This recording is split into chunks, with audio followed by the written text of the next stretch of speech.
سلام تخطاتل تزال كانل محبراوي طباوي بوليتيكاو كنتات نابرانا بجامعين مملكات مكتيا سلازي شير سبسكرايب تبارك تحمقو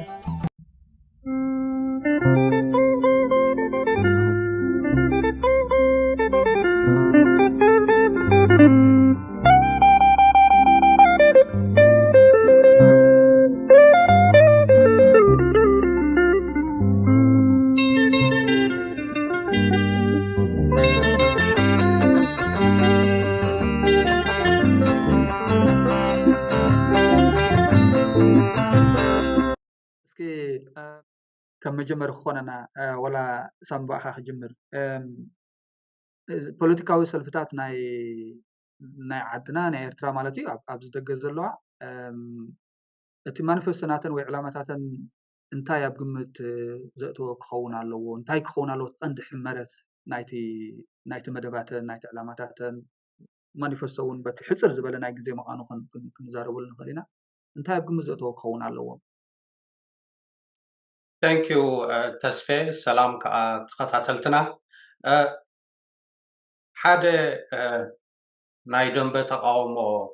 ኣካል ወይ ሰልፊ ክንብሎ ንኽእል ኢና ወይ ከዓ ምንቅስቃስ ናቱ ማኒፌስቶ ወይ ከዓ ናቱ ዝኾነ ንምንቅስቃሳቱ ዝገልፅ ዶክመንት ወይ ከዓ ሓሳባት ክህልዎ ኣለዎ ዶ ንዝብል እዋ እዩ ምናልባሽ ብዙሓት ክኾኑ ይኽእሉ እዮም እዞም ንብሎም ዘለና እቲ ናቱ ማኒፌስቶ ወይ ከዓ ዕላማታት ብዙሕ ነገራት ከጠቃልል ትፅበዮ ኢኻ ግን ካብኦም እንተወሓደ ሓደ ሰለስተ ክጠቅስ ማለት እዩ ሎሚ ብመጀመርያ ንፁር ዝኾነ ዕላማ ክህልዎ ኣለዎ ሓደ ዝኾነ ናይ ደንበ ተቃውሞ ምንቅስቃስ ንበሎ ወይ ከዓ ሰልፊ ንበሎ ንፁር ዝኾነ ዕላማታት እንታይ ይደሊ ከም ዘሎ ከቐምጦ እሱ ተቐዳማይ ነገር መስለኒ ነቲ ናብቲ ሃገር ዘሎ ኩነታት ነቲ ክቕይሮ እየ ዝደሊ ኣይተሰማማዕ ኩሉን ወይ ከዓ ለውጢ ይደልዮ ኣሎ ዝበሃል ብግቡእ ኣፅኒዑ ትድሕረ ባይታ ተገንዚቡ ነቲ ኩነታት ብመጀመርያ ተቐሚጥዎ ፅቡቅ እዩ ካብኡ ተበጊሱ ከዓ እዚ ኩነታት እዚ ይመስል ኣሎ ስለዚ ክቕየር ኣለዎ እዚ ዓይነት ለውጥታት ንደሊ ኣለና ኢሉ እቲ ዝደልዮ ለውጥታት ብንፁር ከቐምጦ ሽዑ ፅቡቅ እዩ ሰባት ሪኦም ናብኡ ክሰማምዑ ወይ ከዓ ናቶም ሓሳብ ክህቡ ክእሉ እዮም ማለት እዩ እቲ ሳልሳይ ነገር ከዓ ሽዑ ነቲ ትደልዮ ለውጢ ብምንታይ ካ ተተግብሮ ትደሊ ማለት እዩ ብዙሕ ናይ መተግበሪ መገድታት ክህልው ክእሉ እዮም ወይ ስትራቴጂ ክህልው ክእሉ እዮም ካብኦም ብሲቪካ ወይ ከዓ ናን ቫዮለንት ብዘይ ጎነፃዊ ክኸውን ይኽእል እዩ ምናልባሽ ብጎነፃዊ ክኸውን ይኽእል እዩ ሕጂ ነብሲ ወከፍ ሰልፊ ወይ ከዓ ነብሲ ወከፍ ምንቅስቃስ ናታ ዝኾነ ሓሳብ ክህልዋ ክእል እዩ ናብዚ ግን ዜርካ እዞም ንፁር ዕላማታት ክህልዎ ፅቡቅ እዩ እቲ ንፁር ዕላማታት ከዓ ኣብ ወድዓዊ ወይ ኣብ ዘሎ ኩነታት ዝተመርኮሰን ዝደልዮ ነገር ብልክዕ ዘቐመጠን ብናይ መገዲ ከተግብሮ ከም ዝደሊ ከዓ ብንፁር ዝገልፅን ክህልዎ ኣለዎ እቲ ካልኣይ ኮይኑ ድስማዕኒ ተቐዳምነት ምስራሕ እዩ ማለት ወይ ፕራዮሪቲ ንብሎ ነገር እዩ ሕጂ ብዙሓት ሽግራት ክህልው ክእሉ እዮም ናብ ሓደ ዓዲ ንኣብነት ኤርትራ ንዛረብ ከለና ኣብ ኤርትራ ብዙሕ ሽግር ኣሎ ቁጠባዊ ሽግር ኣሎ ማሕበራዊ ሽግር ኣሎ ፖለቲካዊ ሽግር ኣሎ ኣብ ታሕቲ ንድሕር ወሪድካ ብዙሕ ደቀቕቲ ሽግራት ኣለዉ ሕጂ ነናይ ኢኻ ቀዳምነት ትህብ ዘለካ ነናይ ኢኻ ክትፈትሕ ትደሊ እቲ መንግስቲ ክቅየር ድደሊ እቲ ፖለቲካዊ ነገራት ድዩ ወይ ከዓ ኩሉ ማዕረ ክተካይዶ ትኽእል ኢኻ እቲ ማሕበራዊ ሽግራት እውን ብዛዕባኻ ክትፈትሕ ትኽእል ኢኻ ንኣብነት ኣዌርነስ ናይ ምንቃሕ ክትህብ ትኽእል ኢኻ ኢልካ ክትርኢ ፅቡቅ እዩ ስለዚ እቲ ቀዳምነትካ ክትሰርዕ ኣብኡ ትዝበለፀ መስለና ኣብ ቀዳምነትካ ምስራዕ እቶም ዘየድልዩ ነገራት ንድሓረይ ፅንሓለይ ዝበሃሉ እሞ ኣብ ገለ እዋን እውን ኣካታዕቲ ወይ እውን ምትፍናን ክፈጥሩ ዝኽእሉ ነገራት ክተወግዶም ትኽእል ኢኻ ኣብቲ ቀንዲ ዕላማ ኣብ ኮር ዝበሃል ክልወጥ ኣለዎ ይፅንሓለይ ዘይበሃል ኣብኡ ክስራሕ ይከኣል እዩ መስለኒ ሕጂ እታ ቀዳምነት ምስራዕ ወይ እታ ፕራዮሪቲ ምቕማጥ ከም ካልአይቲ ኣገዳሲት ኮይና ትስማዓኒ ከም ሳልሰይቲ ከቐምጣ ዝደሊ እቲ ኢንክሉሲቭነስ ዝበሃል እዩ ማለት ወይ ከዓ እቲ ሓቋፉ ምዃን ሓደ ናይ ምንቅስቃስ ወይ ደንበ ምንቅስቃስ እንብሎ ወይ ደንበ ፍትሒ እንብሎ ስኒ تا فتحة بحال نبعلا ستا جاستيس بزح نجار ونكت نجارات خالية سلازي مجمرة فتحة كون بعلقة تبقى مثلا نهجي حافظ خون خلال الواحد سلفي عند حريلنا مالك حافظ تزاي كوينو فلا لا يقوم فلا لا يتقوين خاني كاب فتحة ونيو زي فتحة ويقوم سلازي ተሓቋፉ ምዃን ኣብቲ ውሽጢ ሓቋፉ ምዃን ብዙሕ ነገር ክትእቱ ትኽእል ኢኻ ሽዑኡ እቲ ሓድነት ዝበሃል ፍልልያትካ ከም ዘለዎ ኮይኑ ሓድነት ክፈጥር ትኽእል ኢኻ እቲ ክብርታት ዝበሃል ናይቲ ትደልዮ ወይ ናይቲ ይቃወመልካ ኣለኹ ንዓኻ ሕለቐልካ ኣለኹ ትብሎ ህዝቢ እውን እቲ ናቱ ክብርታት እውን ኣብ ግምት ክትእቱ ትኽእል ኢኻ ንኣብነት ናብ ኤርትራ ተመፂና ህዝቢ ኤርትራ ሽሎምስ እንተ ባዕሉ ድዩ እንተ ተዋሂቦ ድዩ ብዙሓት ክብርታት ኣቐሚጡ እዩ ንኣብነት ኣብ ሱቓት ዓብ ክብርታት ኣለዎ ኣብ ናፅነት ዓብ ክብርታት ኣለዎ ኣብ ባንዴራ ዓብ ክብርታት ኣለዎ ነዚኦም ነገራት እዚኦም እንተዘየቋሽሽካሉ ፅቡቅ እዩ ካልእ ሓሳብ ኣማራፂ ሓሳብ ክትቕምጥ ትኽእል ኢኻ ክትጉስግስ ትኽእል ኢኻ ምናልባሽ ናትካ ባንዴራ እውን ክትገብር ትኽእል ትኸውን ከም መለለይ ግን ነቲ ኣነ ክብሪ ኣለኒ ንዓይ ዝብለካ እሞ ከዓኒ ብዙሕ እውን ትጥቀመሉ እንተዘይኮይኑ ንዕዋ ቋሽሽካ ስለዚ ነዚኦም ዓይነት ክብርታት ከዓኒ ክትሕልወሉ ፅቡቅ እዩ ምክንያቱ እሱ ብዝሓለካ እቲ ናትካ ኢንክሉሲቭነስ ወይ ሓቋፊ እንዳተረረ ይኸይድ ስለ ዝብል ስለዚ ብንእሱ ንፁር ዕላማ ክህልዎ ኣለዎ ቀዳምነት ክሰርዕ ኣለዎ ሓቋፉ ክኸውን ኣለዎ ንበልኩም ካልኦት እውን ክህልው ይኽእሉ እዮም ፅቡቅ ቴንክ ዩ ሳሚ እስኪ ህያብ ናባኻ ቅድሚ ምፅእ ምናልባት ኣብኣ ተወሳኺ ሓሳብ እንተረሎ ኮይኑ ሓንቲ ዘለዓላ ሳሚ ፅቡቅ ጌርካ ዘርዚርካዮ ማለት እዩ እታ ፕራዮሪቲ ቀዳምነታት ክስራዕ እውን ኣለዎ ብትክክል ብንፁር ዝበልከ ሓንቲ ገዳሲት ሕቶ ማለት ካብ ኩለን ምስታ ፕራዮሪቲ ክህልዎ ኣለዎ ቀዳምነታት ክህልዎ ኣለዎ ዝበልካያ ዘልዒልካ ዘልዓልካያ ነጥቢ እውን እቲ ናይ ኤርትራ ሓደ ፍሉይ ዝገብሮ ኩነተ መቃን ኣሎ እቲ ኮንቴክስት ማለት እዩ እንታይ ኢና ንብል ዘለና ኣብ ስደት ኮይና ኢና እዚ ነገራት ንዘራረበሉ ዘለና እተን ሓሳባትና ንካፍለለን ዘለና ወይ ርእቶታትና ንገልፀለን ዘለና ፖለቲካዊ ምንቅስቃሳት ፖለቲካዊ ሰልፍታት ከዓ ኣብ ስደት ኮይነን እየን ምዝ ኩሉ ብድሆታት ማለት እዩ ሕፅረት ናይ ፀጋታት ክኸውን ክእል ኣባልነት ውሑድ ዝኾነ ክኸውን ክእል ብዙሓት ነገራት ምስ ናይ ስደት ኩነታት ዋላ ነቶም መራሕቲ እውን ኣብ ግምት እቲኻ ናይ ባዕሉ ናይ ስደት ብድሆታት ተፃዊረን እየን እዚ ዓብ ነገራት እውን ዝገብራ ዘለዋ በዚ መንፅር ከዓስ ኣፍልጦ ሪኮግኒሽን ክብሪ እውን ይግብኦም ይግበአን እየን ተከምኡ ዓይነት ምንቅስቃሳት ዝገብራ ዘለዋ ፖለቲካዊ ሰልፍታት ማለት እዩ ሕጂ ብኡ መንፅር እውን እታ ቀዳምነታት ዝበልካያ ዛዕባ እስኪ ሕጂ እቲ ናይ ኤርትራ ፖለቲካዊ ኩነታት ንሪኦ ኣለና ማለት እዩ ኣብኡ ንነብረሉ ኣለና ኣብዚ ግዜ እዚስ እዞም 3-4 ወይ 2 ቀዳምነታት ኣብቲ ላዕሊ ቀዳማይ ተርታ ክወሃቡ ኣለዎም ሓደ ከዓ ምናልባት ምስ ግዜ ክፀንዕ ዝኽእልሲ ከምዚታት ክህልውና ክእሉ እዮም ሕጅስ ሓላፍ ዘላፍ ከይከውን ብከምዚ እንተንሰርዖ እንተዝርአ ትብሎ ሓሳባት ንሕር ኣሎ ኮይኑ ህያብ ዋላ ጠቃሊልካ ምታ ናይ ሳሚ ዝበላን ተወስኸ ጌርካ ብዕዳ ፕራዮሪቲስ ክህልውና ይኽእሉ ዶ ይኾኑ ሕጂ እዚስ ክፀንሕ ክእል እዩ ምናልባት ምስ ግዜ ሕጂ ዘባእሰና ወይ ሕጂ ዘቀራቅረና ሕጂ ዘሰሓሓበና እውን ኣይኮነን ተቀዳምነታትና ሕጂ እቲ በርኒን ኢሹ ዘለናትናስ እዚ እዩ በዚ ዲል እንተንገብር ዝብል ሓሳባት ንሕር ኣለኩም ኮይኑ ኦብቪየስሊ ዝተፈላለያ ፖለቲካዊ ፓርቲ ነናተን ቀዳምነታት ነናተን ሓሳባት ክህልወን ክእል እዩ ኣብቲ ኣተረጓጉማ እውን ከምኡ ንፈላለ ንክእል ኢና ኣብ ናትኩም እንታይ ይመስል ታንኪ ተሳለም ሳምኻ ፅቡቅ ጌርካ ዘርዚርዎ ፀኒሑ ሳመይ ማኒፌስቶ ንባዕሉ እንታይ ማለት ምዃኑን እንታይ ማኒፌስቶ እንታይ ኣብ ግምት ከእቱ ከም ዝኽእልን ማለት እዩ እታ ዝበልካያ ቀዳምነታት ሕቶ እሳታ ቀንዲ ሕቶ ኢለ መገለፅኳ እኔ ሕጂ እቲ ቀንዲ ንዓይ ከም ዝመስለን ተቀዳምነት ብቀዳምነት ክትሓዝ ዝከኣል መሰል ናይ ሰብ እዩ ብፍላይ ኣብ ናይ ኤርትራ ኩነታት ማለት እዩ እቲ ኤርትራ ክንደይ ፀገማት ኢና ንዛረብ ዘለና ክንደይ ዓመታት ልዕሊ 10-20 ዓመታት ዝተኣስሩ ሰባት ክንደይ ዝጭፍጨፉ ሰባት ኢና ንዛረብ ዘለና ኣብ ውሽጢ ሃገር ክንደይ ሰብ ከኣመውት ኣሎ ማለት እዩ ኣብ ውግኣት ድዩ ዝመውት ዘሎ ካልእ ድዩ ብሕክምና ብምስኣን ድዩ ካልእ ዋላ ዝኾነ እቲ ቤዚክ ዝበሃል ቀረብ ብምስኣን ዝሳቀ ዘሎ ህዝቢ እዚ ወረድ ኣለና ማለት እዩ ሕጂ እቲ መሰል ናይ ሰብ ተቀዳምነት ኮይኑ ክርአ ዘለዎ ምበልኮነ ማለት እዩ ምክንያቱ መሰል ከይረኸብና ንክንደይ ዓመታት ካብ መግዛዕቲ ጀሚርካ ስጋብ ዋላ ድሕር ናፅነት ዝኾነ መሰል ዝተዋሃበ ህዝቢ የብልናን ማለት እዩ መሰል ናተጋሃይሲ ይብለለ ተህዝብ ክሊል ኻይር ኣሎ ማለት እዩ ክሊል እንታይ የጋጥም ኣሎ ኤርትራን ፈለጢና ካብ ወፂኣኻ እውን ካብ ኤርትራ ምስ ሓደ ዝሃድም ዘሎ ኣካል ናይ ሕብረተሰብ እውን እንታይ ከም ዘጋጥሞ ንፈልጥ ኢና ማለት እዩ ካብ ሊብያ ድያ ኣብ ሳይናይ ድያ ዝኩሉ ግፍዕታት ኩላትና ኢና ንፈልጦ መብዛሕትኦም እንተማ ብደገ ዘለና ንዕዘቦ ዘለና ብክሊል ነዚ ብቀረባ ንከታተሎ ዘለና ነዚ ኩነታት እዚ ማለት እዩ ሕጂ መሰል ናይ ሰብ ብኸመይ ክወሓስ ከኣል እሱ ዓብዪ መፅናዕቲ ዘድልዮ ክኸውን ክኽእል እዩ ማለት እዩ ምናልባት ከም ካልኣይ ፕራዮሪቲ ገይረን ክርአ ዝከኣል ንዓይ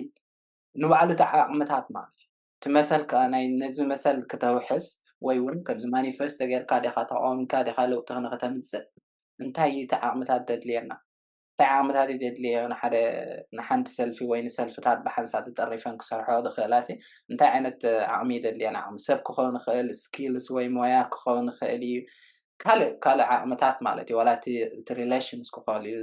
ዝምድናታት ምስ ካልኦት ማሕበራት ወይ ዓቕሚ ዘለዎን ኢንተርናሽናል ደን ክኾላ ናሽናል ደን ክኾላ ውድባት ብኸመይ ክሰርሕ ይኽእል እሱ ሕጂ ከም ቀዳምነት ክትሓዝ ይኽእል እዩ ምክንያቱ ሓደ ሚንስ ናይ ለውጢ ክኸውን ዝኽእል እሱ ማለት እዩ ናብ ለውጢ ክወስደካ ዝኽእል ነቲ መሰልን ገለ ንብሎ ዘለና ክኽብረልካ ትኽእል ናብኡ ንክትከይድ ክሕግዘካ ዝኽእል ሚንስ ክፍጠር ኣለዎ ማለት ሕጂ እቲ ማኒፌስቶታት ንብሎ ዘለና ሲ እቲ ዕላማታት እቲ ክብርታት እቲ ፖሊሲታት ናይ ዘንብላ ዘለና ሰልፍታት ነዚ ግምት ዝኣተወ እንተዝኸውን መራ ፅቡቅ እዩ ምበልኩ ማለት እዩ ንፁር ፖለቲካዊ መርሕነት እውን ከድልየካ ክእል ማለት እዩ ከምዚ ሓደ ፕራዮሪቲ ክኸውን ይኽእል እዩ ማለት እዩ ወይ ፖለቲካዊ መርሕነት ጥራይ ዘይኮነ እቲ መስርሕ ንባዕሉ ማለት እዩ ፕሮሰስ ናብኡ ክወስደና ትኽእል ወይ ናብኡ ናብቲ ዝድለ ዘሎ ለውጢ ክብፅሕ ዝኽእል ማለት እዩ ካብ ምስኡ ውዳበ ክህሉ ክእል ኣለዎ ከም ሳማ ቀዲሙ ክብሎ ዝፀኒሐ ማለት እዩ ብኸመይ እየን ዝብደባ ዘለዋ እቲ ውዳበታት እንታይ ይመስል ንመን ጥርንፍ ንመን ኢንክሉድ ገብር ወይ ኣብ ግምት እቱ እንታይ ዓይነት ፕራዮሪቲታት ኣብ ግምት እቱ ከም ሳም ክብሎ ዝፀኒሐ እቲ ውዳበ ብኸመይ ተወዲበን ኣለዋ እሱ ንባዕሉ ካልእ ሓይሊ ማለት እዩ ሓደ ፎርምስ ኦፍ ፓወር ናይ ሓይሊ ባእታታት እዮም ማለት እዩ ሕጂ እቲ ፕራዮሪቲስ ናይ ሓደ ማሕበር ወይ ሰልፊ ካብ ካልእ ሰልፊ ክፈላለ ክእል እንዲ ግን ኮሌክቲቭሊ ኩለን ሰልፍታት እቲ ቀንዲ ዝድለ ፕራዮሪቲስ ኣብ ግምት እትየን ንኩሉ ካበር ክገብራለ ዝኽእል ባይታ ብሰፊሑ ማልቲላተራል ወላ ክኾኑ ክእሉ እዮም ወይ ብሓንሳ ዝሰርሓ ፓርትነርሺፕስ ጌርካ ፕራዮሪቲስ ኣተኪረን ወይ ከዓ ኣብ ስፔሲፊክ ዝኾነ ነገራት ኣተኪረን ዝሰርሓ ሰልፍታት እንተዝህሉሱ ፅቡቅ ምበልኮነ ማለት እዩ ፅቡቅ ይቀኒለ ክልቲኹም ከም ማኒፌስቶ ከም ቃል ወሲንያ ምናልባት በዚ ናይ ኣብዚ ዓዲ ንሪኦ እቲ ዲሞክራሲያዊ ስርዓታት ሕጂ እቲ ማኒፌስቶ ዝብሎ ኣብ ሓደ ናይ ምርጫ ግዜ ጥራሕ ዝጥቀምሉ ሓደ ንሓፂር ግዜ ዝተዳለወ ዶኩመንት እዩ ማለት እዩ በዚ ናትና ክኸውን ከለካ እቲ ማኒፌስቶ ኣብቲ ኩነታት ናይ ዓድና ኣብ ግምት እትዩ ዋላ ንነዊሕ ዓመታት እውን ነዊሕ ግዜ እውን ዝዓለመ ሓደ ዝተዳለወ ዶኩመንት ኮይኑ ሕጂ ናትና ኣብቲ ካልኣይ ኢና ንዛረብ ዘለና ማለት እዩ ኣብቲ ናይ ነዊሕ ሎንግ ተርም ዕላማ ዘለዎ ማኒፌስቶ ኢና ንዛረብ ዘለና ማለት እስኪ ምናልባት ከምዚ ዕሙቕ ዝበለ መፅናዕቲ ኣይገበርኩም ክኾኑ ትኽእሉ ኣብተን ኣብ ደገ ዘለዋ ፖለቲካዊ ሰልፍታት ግን እቲ ዘለኩም ኣፈናዊ ትዕዝብትታት ከም ሓደ ሊሚቴሽን መፅናዕቲ ዘይምህላው ከም ሓደ ሊሚቴሽን ክንወስዶ ንኽእልና ግን እንታይ ርኢና ዶ ትብሉ ብፅሑፍ ክኸውን ብካልእ ኣገባብ ክኸውን ይኽእል በቲ ናይ ማሕበራዊ ሚድያታት ክኸውን ብዝተፈላለየ መልክዕ መንገድታት ንፁር ዝኾነ ስነ ሓሳባዊ መንነት ዘለዎን ብዛዕባ ፖለቲካዊ ፖሊሲታት ናተን ብዛዕባ ቁጠባዊ ፖሊሲታት ናተን ብዛዕባ ማሕበራዊ ፖሊሲታት ናተን ስልጣን እንድሕር ሒዘን ለውጢ እንድሕር መፂስ እንታይ ክንገብር ኢና ከምዚ ክንገብር ኢና ነዚ ከዓ ብከምዚ ኣገባብ ኢና ኣብ ከነዕውቶ ኣብ ተግባር ከነውዕሎ ዝብል ንፁር ዝኾነ ስእሊ ዝህብ ማኒፌስቶ ዶ ትርእዩ ምናልባት እንታይ ክኸውን ይኽእል ምስቲ ናይ ዓድና ከም ዓንተይ ዘለና ኣብ ስደት ኢና ዘለና ምስ ናይ ዓድና ኩነታት እዚ ንግዚኡ እውን ኣገዳሲ ከይከውን ይኽእል እዩ ከምቲ ክንብሎ ፀናሕና እቲ ፕራዮሪቲስ ምስ ቀዳምነታት ዘይስራዕ እውን ክኸውን ይኽእል እዩ ምናልባት ከምኡ እንድሕር ኮይኑ እቲ ኣናብባ ናትኩም ግን ኩሉ ግዜስ ሓደ ፖለቲካዊ ሰልፊ ኣብ ነዊሕ ናይ ግዜ መቃን ክዕውቶ ዝደሊ እዚ ንብሎ ዘለና እዚ መስል ፖለቲካዊ ፕሮግራም ናትና እዚ መስል ቁጠባዊ ፕሮግራም ናትና እዚ መስል ማሕበራዊ ፕሮግራም ናትና ከምዚ ዓይነት ማሕበራዊ ቀረባት ክንገብር ኢና ከምዚ ዓይነት ናይ ትምህርቲ ድዩ ናይ ቅርፂ ድዩ ናይ ኣባይቲ ድዩ ናይ ጥዕና ድዩ ቀረባት እዚ ሰርቪስ ኣገልግሎታት ክንህብ ኢና እዚ መስልቲ ፖሊሲታት ናትና ኢሎም ትላለዩ ለካ ምስ ህዝቢ ማለት እዩ እጂ ከምኡ ትርእዩ ዶ ኣብቲ ናትና ወይስ ነው ሕጂ ዘለና ስሱ ይኮነን ሕጂስ ናይ ምንባርን ዘይምንባርን ናይ ምድሓን ዘይምድሓን ስለ ዝኾነ እቲ ቀንዲ ፎከስ እቲ ቀንዲ ኣድህቦ ኣብቲ ቀዳማይ ነገር እዩ ኮይኑ ዘሎ ስለዚ እዚ ኣይንርእዮን ኣለና ዶ ትብሉ እንታይ መስልቲ ኣናብባኹም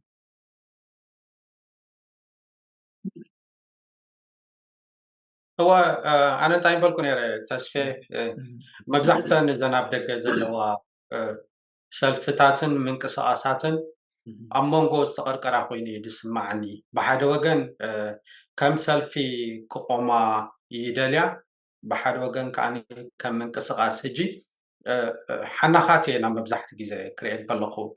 حناخاتي نزبلنا انتايو كم سلفو خوينن سلطان كحزا نتمنغستي أب حد زلو عليهم بعلن سلطان كحزا كوما عينت إنديكيشن تريلنا أب حد وجن كاني نو نحناس من قصاصاتنا نتزلو أب حد زلو تشقونا نعو علينا دحر تزمت لوتي نهزبخن وينا نهزبخن رك وينا زبل نجارات كأتريلن እዚ ከማን በመብዛሕቱ ዝመፅ እንታዩ ኣብቲ ዝገብርዎ ዘረባታት ኣብ መደረ ኣብ ቃልመጠ ኣብ ገለ ካምበር ብንጹር ድኾነ ከም ዝንብሎ ዘለና ማኒፌስቶ ድዩ ዝተቐመጠ ዕላማታት ናቶም ራእይ ገለ ዘለዎም ውሕዳት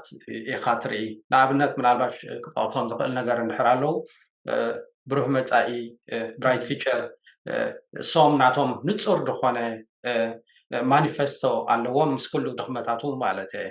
اتليست انتاي كغبرو دليو انتاي خبرتاتهم انتاي يقبلون انتاي يقبلون زبل حدناتهم استقمت مانيفستو بتغرينيا بانجلش انت زي تقاقيون بخالق ቋንቋታት ኣለዎም ማለት እዩ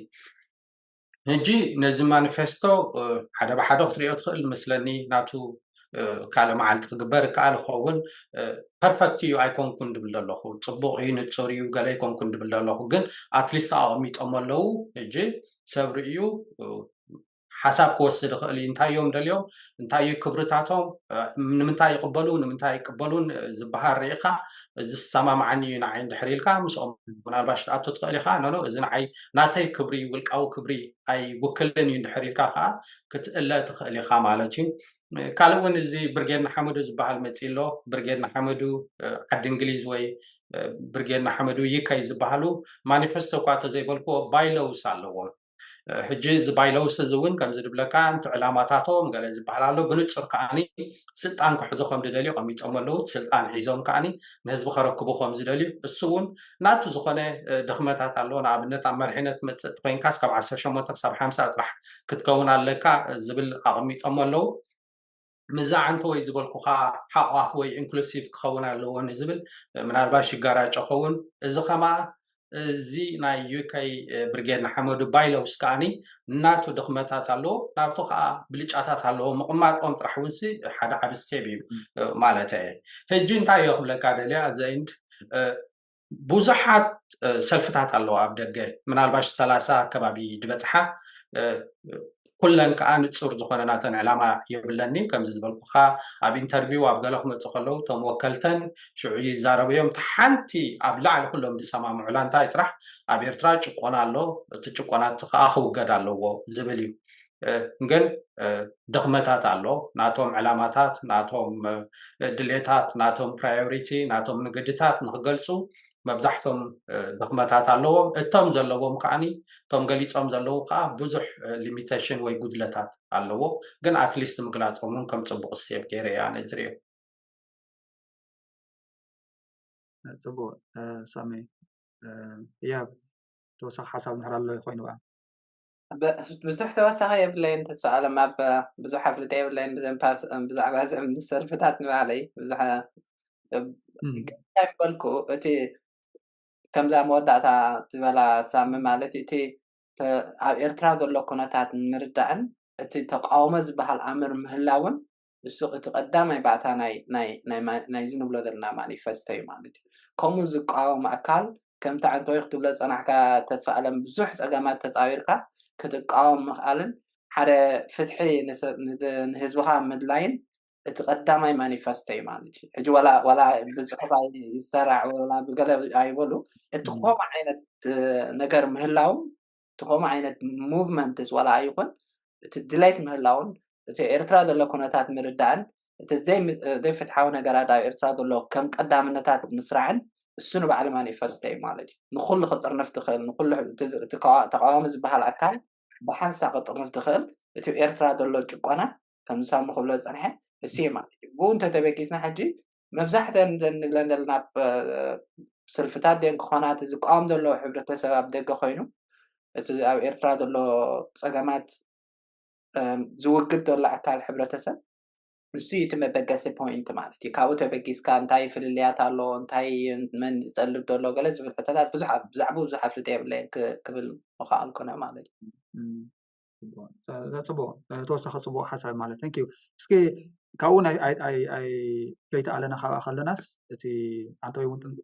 تنكفابيلكم ازنوركم سامنت عيل نيرو تي ناي جباب قالسي استراتيجي انتاي كخون علو ዝተፈላለዩ ናይ ቃሲ መንገድታት ክህልው ይኽእሉ እዮም እሱ እውን ንፁር ክኸውን ኣለዎ ብንፁር ክቕመጥ ኣለዎ ናይ ባዕሉ ናይ ግዜ መቃን እውን ሓደ ክልዓል ክእል ይኸውን ፕላን ክትገብር ከለካ ካልእ ኣገደሲ ነገራት ክህልው ይኽእሉ ይኾኑ ማለት እዩ ሕጂ ኣብዚ ዋላ ብሓደ ትካል ከም ኣብነት እንድሕር ወሲድናስ እዚ ናይ ለውጢ ክልሲ ሓሳብ ዝብልዎ እዚ ቲዮሪ ኦፍ ቼንጅ ዝብልዎ ናይ ለውጢ ናይ ምምፃእ ንምምፃእ ትጥቀመሉ ሓደ ኣገባብ ኣሎ ማለት እዩ ሕጂ ብኡ ሪኢኹም ምናልባት ከም መጀመር ኮነናስ ሕፅር ብዝበለ እዚ ቲዮሪ ኦፍ ቼንጅ ወይ ከዓ ናይ ለውጢ ክልሲ ሓሳብ ናይ ለውጢ መንገዲ ለውጢ ንምምፃእ ንጥቀመሉ ክልሲ ሓሳባዊ ዓንዲ ወይ ከዓ መንገድስ እንታይ ማለት ናይ ከምኡ ከልናስ እንታይ ማለት እዩ ኣብ ኤርትራ ከዘን ዘለዋና ፖለቲካዊ ሰልፍታት እቲ ቲዮሪ ኦፍ ቼንጅ ዝብል ኣምር ወይ ከዓ ኣገባብ ይጥቀማሉ ኣለዋ ኢልኩም ትሓስቡ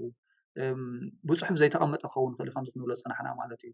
ብተግባር ይህሉ ዶ ኣብቲ ፕራክቲስ ይህሉ ዶ ይኸውን ከምኡ ዓይነት ክስተያት ይህሉ ዶ ይኸውን ኢልኩም ትሓስቡ ምናልባት እያ ብኣኻ ክጅምር ቲዮሪ ኦፍ ቼንጅ ክንብል ከለናስ ብዙሕ ግዜ ንደጋግም ኢና እንታይ ማለትና እዩ እንታይ ይመስል ብመልክዕ ናይ እናትና ዘለዋና ፖለቲካዊ ሰልፍታት ثانك يو سالم بزح أتراجم أخذ لوخ اللي تي نايلو تي كل حساب زبحان أنا كم بخمين برأخوه تزدل لو تنتهي كم بالغات بقص كل جزء تزدل أو إرتاد لو كنتات أزنعها تزدل لو تنتهي تحري تخمت تدخل لو تخنتهي نعمل حنت specific selfie وحنتي self انت خويناتها نقوم عين theory of change develop تقبل دلاوي نايلو تخلص حساب تزدل لو تي بقبو تفلت كايو تخطهم صوت تخل لوتي تسخاسيك تقبر وي تدلي لوتي وي تاسل فيسيك تدلي لوت خنتاي هجي بمولو تزدل لوتي كم صعد خلالو محبرات عبيت انتلين هذا صبوع نجار ندي كم نيشتي نعشر كالات وي هذا موفمنت تخوين عبنا انتهى عينت لوتي خاتم تدلي ناي مثل فتح حري خاتم تدلي قطباو حيات خاتم تخلين تدلي ناي مس education مستمرتاوي وي social justice مسكوم مستحدث ببيننا ناتن رئيت دلون كونا خلان إذا تعامل لو تقوم بديتها جنسخة دوم صوي سنكم صوت خلا لو تصعد كنتاي كونا خل معلتي مسؤول ناونا بتلو تتحد كبس حكاز خل processes وي strategy خلا كارو وي على ويندو وي على ويندو هجي انتاي استراتيجي وزنا دخلنا حد انتاي ازو كل نبعلو انتاي قمت تلو تو باور اناليسيس وي تنتانيتات ناي باور بخمي يصرح باور استراتيجيز مسؤول خمس دخلون ناي هذا ليدرشيب استراتيجي وي ناي مرحنت استراتيجي ناي ودابي استراتيجي وين كل وكالو مالتي نعوب قمتي اتي مالتي قندخه ابناتنا حبرة السبع قداس خوين السمعني تنك ناي كوميونيكيشن استراتيجي كمي غير كها كوميونيكيت غبرو زنو بلادلنا حبريتات نا حبرت تسبب صحنا كله عدك زولت رايد يكونون مساوش دولت الثاني ولا ون مستطلعها ولا تقاومه تبلادلها انت عينت ريليشن باور ريليشن شيب يدلو انت عينت كومبيتيشن يدلو نعون مردا نبعلو نت باور ستراكشرز مردا كحجز خالي مالتي قال ون سامي غرب عتن بيواز أنا حانت نقدر نتلي تتراست بهال أمر بيلد المقبار تأمنت كأمنك كريديبيليتي نات كتأمان النت ناي حبرة ناي تن محبرات نبعلو معارك ندي أموناتين كم عينت باور كم قل باور كتريا خمس خلا ويلو تخمس أهم دخلا ተኣማንነት ኣሎ ዶ ንዑ ብኸመይ ክድንፍዕ ክእል እዚ ወይ ብኸመይ ከዕብዮ ክእላ ነዚኦም ብዙሕ ፖይንትስ ከልዕል ክእል ማለት እዩ ቲዮሪ ኦፍ ቼንጅ ዝበሃል ናብ ሓደ ለውጢ ክትከይድ ከለካ ብቐሊል ዝኽየድ ለውጢ ከዓ የለና ከምዚ ኤርትራ ዘሎ ኩነታት ኣብ ግምት ኩነታት ናትና ኣብ ግምት እቲና ማለት እዩ ፅቡቅ ሓሳብ እያ ቴንክ ዩ እስኪ ሰምኡ ከለካ እታ ናይ ግዜ እውን ኣካል ሓደ ካብቶም ባእታታት ናይ ቲዮሪ ኦፍ ቼንጅ ማለት እዩ ግዜስ ናይ ግዜ መቃን ክህልዎ ኣለዎ እቲ ፕላን ክትገብር ከለካ ዝብል ከምቲ ህያብ ፅቡቅ ጌሩ ዝገልፆ ለውጢ ናይ ምምፃእ ስትራቴጂ ክትሕንፅፅ ከለካ ፅሑፋት መደባት ክትዳሉ ከለካስ ብግዜ እውን ክዕቀን ክኽእል ኣለዎ 5 ዓመት 10 ዓመት 15 ዓመት ግን it has to be time ትንሽ ከምዚ ዓንተ ወይ ዝገልፅ ናይ ካቲ ኩነታት ናትና ኮንቴክስት ናትና ከዓ ንከምኡ እውን ዘይዕድል ክኸውን ክእል እዩ ማለት እዩ ሕጂ እቲ ግዜ ክንሓስብ ከለና ብኸመይ ክረአ ኣለዎ እቲ ናትና ቁሩብ ዶ ገለ ሕድገታት ዶ ክግበረሉ ክእል ኣለዎ ብግዜ ክንፅመም ዘለና ማለት እዩ ግን ብኣ ከይትጅምር ምናልባት እቲ ተወሳኺ ሓሳባት እውን ክህልወካ ስለ ዝኽእል እስኪ ንክልቲአን ክሳዕ ግብር ኣቢልካ እንታይ ይመስል እቲ ኣናብባ ካብዚ እዘን ናትና ፖለቲካዊ ሰልፍታት ዝጥቀማሉ ዘለዋ ናይ ለውጢ ናይ ምምፃእ ከይዲ ከም ስትራቴጂ ማለት እዩ ብመልክዕ እቲ ቲዮሪ ኦፍ ቼንጅ هو تسفي تزعبي ነገር እንታይ እዩ መስለኒ እዚ ናይ ለውጢ ክንላ ሓሳብ ወይ ቲዮሪ ኦፍ ቼንጅ ምናልባሽ ክልዎ ንኽእል እንድዩ ኣብ ዌብሳይትን ወይ ኣብ ካልእ ክትረኽቦ ትኽእል ነገር ኣይኮነን ምክንያቱ ብሓደ ወገን እውን ምስጢራዊ እዩ ምክንያቱ እቲ ለውጢ ተምፃሉ መገድታት ኩሉ እቲ ካርታ ማለት እንድዩ እዚ እቲ ማፕሲ ቀሊዕካ ንሰብ ኣይትህቦን ኢኻ ምክንያቱ እቲ ተቐናቃኒ ትብሎ ነገር ክሪኦ እሞ ኣንጻርካ እውን ክሰርሕ ስለ ዝኽእል ብኡ መጠን ግን ከምዚ ህያብ ዝበሎ ኩሉ እቲ ህያብ ዝበሎ ኣብ ዘለዎ ኣቐሚጠ ማለት እዩ እቲ ናይ ቲዮሪ ኦፍ ቼንጅ ካብቲ ዕላማታትካ እዩ ዝብገስ ልክዕ ከምዚ ህያብ ክብሎ ዝፀንሐ ማለት እዩ እጂ እንታይ ኢኻ ትደሊ ብመሰረቱ እንታይ ኢኻ ትደሊ ንዝበሃል ኩሉ ግዜ እቲ ዓብዪ ፒክቸር ንብሎ ወይ ኣብ ኤርትራ ሓደ ዲሞክራሲያዊ ስርዓት ክመፅእ ወይ ከዓኒ ብዓብዪ ገሊኦም እውን እቲ ሬጂም ቼንጅ ኢና ንደሊ ዝበሃል ነገራት ኣሎ እጂ እዚ ሓደ ዓብዪ ክንዲ ገለ ሓሳብ እዩ ተረዲእካኒ ሕጂ ኣብቲ ቲዮሪ ኦፍ ቼንጅ ክትብል ከለካ ግን እቶም ናትካ ዕላማታት ክትመቕሎም ክትክእል ኣለካ ኣብ ኦብጀክቲቭስ ኣብ ንኣሽቱ ዕላማታት ክኾኑ ኣለዎም ኩሉ ግዜ ሓደ ንእሽተይ ዕላማ ወይ ኦብጀክቲቭ ክንብል ከለና ከዓ ስማርት ክኸውን ኣለዎ ኢና ንብሎ ስማርት ማለት ስፔሲፊክ ክኸውን ኣለዎ ሜጀረብል ክኸውን ኣለዎ ወይ ክዕቀን ኣለዎ ክትዕቅኖ ትክእል ኣለካ ብበፂሕካ ማዕረ ክንደይ ኬንካ ከድካ ኣለካ ገለ ዝበሃል ማለት እዩ እቲ ብግዜ እውን ክትሪኦ ክትክእል ኣለካ ሕጂ እቲ ናይ ለውጢ መዓስ ትመፅእ ትኸውን ወይ ንኢሳያስ መዓስና ኣልዮ ንኸውን ኣይኮነን እቲ ግዜ ዓቐን ኩሉ ግዜ እንሪኦ ብግዜ ዓቐን ክንብል ከለና ምክንያቱ እሱ ዳ ከመይ ከና ክንፈልጥ እሱ ክንደይ ሪሶርስስ ዘለዎ ገለ ዝበሃል ነገር እዩ ድመፀካ ግን እቶም ተቐምጦም ንኣሽቱ ዕላማታት ንኣብነት እዛ 2024 ሓሙሽተ ናይ ኣዌርነስ ኣኼባታት ክገብር እየ ኣብ ዓዲ እንግሊዝ ኣብ ስዌደን ኣብ ጀርመን ኣብ ሆላንድ ገለ እንድሕር ኢልካ እዚኣ ሕጂ ኣብ ውሽጢ ዓመት ከተግብራ እያ እንድሕር ኢልካ ሓደ ግዜ መቃን ኣቕሚጥካ ኣለካ ማለት እዩ ሕጂ እዘን ደቐምጥካየን ግዜ መቃን በታ ዝሰርዓካያ ፕላን ጌርካዮ ዶ ንዝብል እዩ ምክንያቱ ኣብ መጨረሻ እቶም ንእሽቶ ንጥፈታት እትገብሮም እዮም ናብዚ ዓብዪ ዓወት ደምፅልካ ሕጂ ነቶም ንእሽተ ንጥፈታት ኢኻ ብግዜ ትዕቅኖም ማለት እዩ እታ ናይ ግዜ መቃን ምእንታይ ክንብላ ግን ብሓፈሻ ናብቲ ቲዮሪ ኦፍ ቼንጅ ወይ እቲ ናይ ለውጢ ሓሳብ ክንመፅእ ከለና ልክዕ ከምዚ ህያብ ዝበሎ ሓደ እንታይ እዩ እቲ ሓሳባትካ እንታይ ሓሳብ ኣለካ ምክንያቱ እቶም ሓንቲ ወይ ድበልናዮም እቶም ዕላማታትካ ስኒ ኣብቲ ወድዓዊ ዝኾነ ኣብቲ ናብ መሬት ዘለዎ ነገራት ርኢኻ እዚ ነገራት ሕማቕ ኣሎ እዚ ነገራት ክልወጥ ኣሎ ኢልካ ዕላማ ተምፅእ ወይ ናትካ ቪዥን ተምፅእ ማለት እዩ ዳሓረይ ኣብ ንኣሽቱ ክትመቕሎም ክትክእል ኣለካ ናይ መጀመርያ ዕላማ ህዝቢ ከንቅሐ ዳሓረይ ኣብ ከምዚ ሰልፊ ክገብር ዳሓር ምስ ዲፕሎማስኛታት ክዛረበ ዳሓር ኢልካ ስኒ ነቶም ትሓስቦም ዘለካ ስትራቴጂናትካ ብኣክቲቪቲ ወይ ብንጥፈታት ክትቐምጦም ክትክእል ኣለካ ንኣብነት ዘይጎነፃዊ እንድሕር ኢልና ልክዕ እቶም ዘይጎነፃዊ ስሶም እዮም ኖ ሰልፊ ክትገብር ኣለካ ምስ ዲፕሎማት ክትዛረብ ኣለካ ኣብ ሜድያ ክትነጥፍ ኣለካ እዚ ኩሉ ማለት እዩ ናትካ ሜድያ ድክህልወካ ምስቶም ዘለዉ ሜድያ ዲካ ክትነጥፍ ደለካ ኣብ ወርሒ ክንደይ ናይ ሜድያ ንጥፈታት ክትገብር ኣለካ መን እዩ ዝገብሮ ዝበሃል እዚኦም ኢኻ ከተቐምጦም ዘለካ ሽዑ እቲ ኩሉ ግዜ ዘይንሪኦ ኩነታት እንድሕር ኣሎ እቲ መን ትግብሮ ዝብል ማለት እቲ ሪሶርስስ ማለት እዩ እቲ መን ትግብሮ እንድሕር ወዲንካ ኣቐሚጥካ ንኣብነት ተስፌ ስራሕካ እዚኣ ስራሕካ ኣብ ዓመት ክልተ ከምዚ ክትገብር ኣለካ ሽዑ ሪፖርት ክትገብረልና ኣለካ ማዕረ ክንደይ ወድዓዊ ኮንካ ማዕረ ክንደይ ጌርካ ዝበሃል ህያብ ናትካ ኣብ ናይ ዲፕሎማሲ ኢኻ ስለዚ ኣብዛ ዓመት እዚኣ ኣትሊስት 5-6 መንግስታት ክትረክብ ኣለካ ካልኦት ከማኻዳ ኣንበሰሉ ማሕበራት ክትረክብ ኣለካ ተባሂሉ ብንጥፈታትን ብግዜን ሕጂ ኣብዚ ድመፅእ እቲ ግዜ ክቕመጥ ክኽእል ኣለዎ እቲ ዘለካ ዓቕሚ ናይ ቁጠባት ፀጋ ድዩ ናይ ገንዘብ ድዩ ናይ ዓቕሚ ሰባት ፀጋ ድዩ እዚ ከዓኒ ብግቡእ ክተለልዮ ክትክእል ኣለካ ምናልባሽ ናይ ምሁራት ምትእታው ንብል ኢና ኣብዚ እቲ ናይ ምሁራት ምትእታው ዘድለ ሕጂ ማለት እዩ ምክንያቱ ብዙሓት ምሁራት ብዘለውካ መጠን ናትካ ሓይሊ ድንፋዕ ኣሎ ማለት እዩ ናትካ ውዳበ ድንፋዕ ኣሎ ማለት እዩ ናትካ ኤፊሽንሲ ወይ ከዓ ቁርጥ ፅፈት ትሰርሖ ነገራት ከዓኒ ይድንፋዕ ኣሎ ማለት እዩ ሕጂ ምስ ከምዚ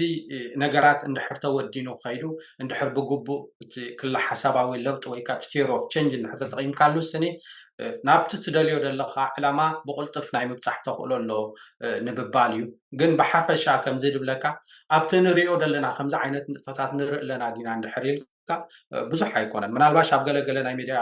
ዝቐርቡ ሰባት ኣለዉ ብቐጣል ንሪኦም ማለት እዩ ምናልባሽ ከም ክፋል ናይ ሚድያ ስትራቴጂ ናቶም ክኸውን ይኽእል እዩ ግን ብሓፈሻ ክትሪኦ ከለካ ዘሕትል ድበለ እዩ ነቲ ዘሎ ዓቕሚ ሰብ ኣብ ደገ እውን ብግቡእ ዝተጠቐምሉ ኮይኑ ከማን ኣይስማዓንን ብፍላይ ከዓ እቶም ምሁራት ማለት እዩ ጽቡቅ ይቀኒለይ ክልቲኹም ጽቡቅ ሓሳብ ሕቶ ዘለዓለትለይ እንታይ ነይራ ምናልባት ቅድሚ ምጅማርና እውን ሓደ ነገር ክብሎ ዝግባአኒ ነይሩ ዘይበልኩ ሕጂ ክብሎ ሓደ እንታይ ንሕና ከምዚ ተኻኺምና ኣብዚ ናይ ሻማ ኩሉ ግዜ ከምቲ ይህን ንብሎ ሓሳባትና ከነካፍል ከለና ሲ ከምዚ ከም ካብታ ኣብ ደገ ዘሎ ወይ ኣብ ዓዲ እውን ዘሎ ለውጢ ናይ ምድላይ ፍትሒ ናይ ምድላይ ባህግታት ንነፍስና ፍልይ ኢልና ኣይኮና ንሪኣ ማለት ከም ካብ ደገ ዝመፁ ተዓዘብቲ ኣይኮና ናትና ርእይቶ ናትና ገምጋም ኢቫሉዌሽን ናይቲ ዝግበር ዘሎ ፖለቲካዊ ከይድታት ገለ ንገልፅ ዘለና ማለት እዩ ኣካል ናይቲ ኣብዚ ደገ ዘሎ ለውጢ ናይ ምድላይ ተስፋ እንዳሰነቐ ዝነብር ለውጢ ዘለ ህዝቢ ኢና ፍሉያት ኣይኮናን ማለት እዩ ካብ ውፅእ ኢልናስ ኢቫሉዌሽን ኣይኮናን ንህብ ዘለና ኣይ ቲንክ ሳውን ኣገዳሲ ነራ ግልፂ ክንገብራ ኣካል ወይ ኣባላት ናይ ዝኾነ ፖለቲካዊ ፓርቲ ፖለቲካዊ ሰልፊ እውን ኣይኮናን ሳብስክራይብ ግባር ኣይትሕበቑ